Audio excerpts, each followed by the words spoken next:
Welcome students. We have now completed the lesson reproduction in flowering plants.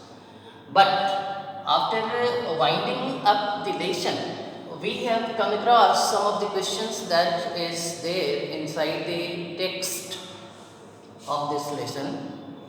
The first question is, how many eggs are there in an embryo sac? Here is the diagram of embryo sac. You are well acquainted with this. This is the diagram of the ovule, and inside the ovule the central part is the embryo sac. This embryo sac has this micropylar end and this chalagial end. Okay.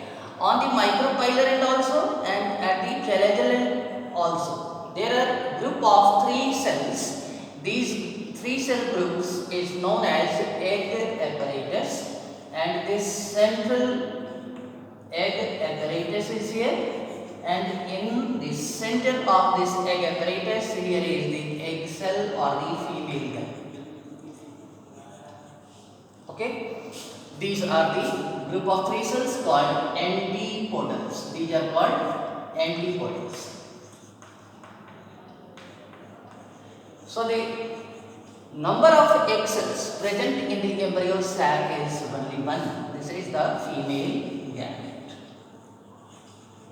Okay, but we have read about apomixis also, and apomixis, as discussed earlier, is the phenomena in which seeds are formed by the fertilization of this egg cell, and the whole ovule develops into a seed.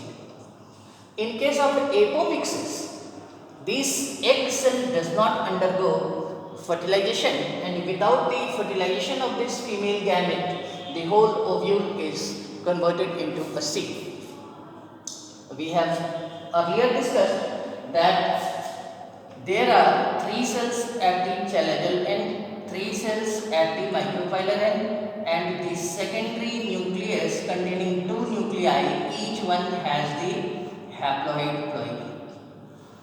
So any of all these 8 are haploid cells. Any of the 2 cells, if happen to fuse together, they are maintaining the diploid set of chromosome in them, and this diploid set of chromosome, the fusion nucleus, is forming the seed. Such a seed is called apomictic seed. The next question is, what is the genetic nature of the apomictic seed? If apomixis is taking place by the fusion of 2 male nuclei, it is forming the diploid set of chromosome in the fusion nucleus, and hence apomictic seeds are diploid genetically.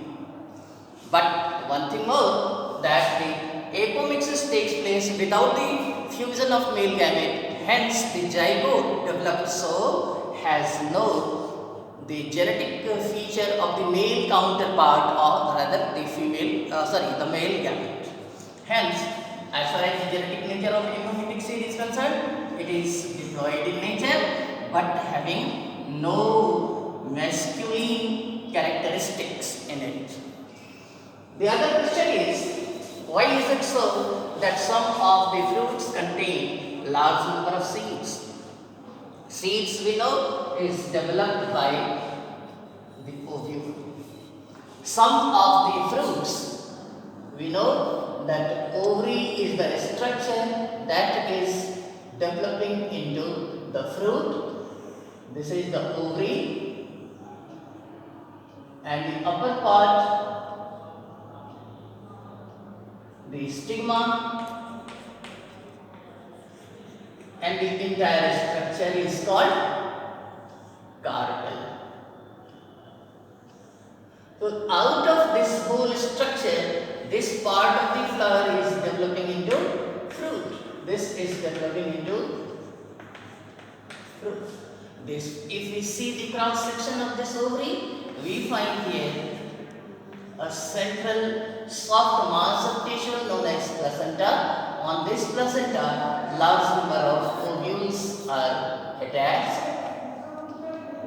and this axis of central mass is lying or it is arising from the base of the ovary up to the tip of the ovary, and so the large number of ovules are attached here. That is why each seed is going to develop into a fruit, and that is why some of the fruits have large number of seeds.